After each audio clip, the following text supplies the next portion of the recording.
ஒரு ஓட்டப்பந்தயத்தில் ஒருவர் 6600 அங்குலம் தூரத்தை கடந்து வந்தார் எனில் அவர் கடந்த தூரத்தை அடியில் குறிப்பிடவும்.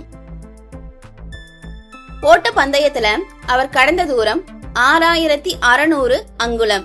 இத நம்ம அடியா மாத்தணும். ஒரு அடி அப்படிங்கிறது 12 அங்குலம்.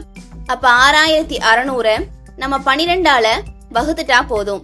முதல்ல நம்ம மூணாவது வாய்ப்பாட்டுல அடிச்சு கொடுத்தோம்னா மேல 2200, கீழே 4 கிடைக்கும். மீண்டும் இத ரெண்டாவது வாய்ப்பாட்டுல அடிச்சு கொடுத்தோம்னா மேல 1100, கீழே 2 கிடைக்கும். இதை திரும்பவும் நம்ம ரெண்டாவது வாய்ப்பாட்டுல அடிச்சு கொடுத்தோம்னா நமக்கு 550 கிடைக்கும்.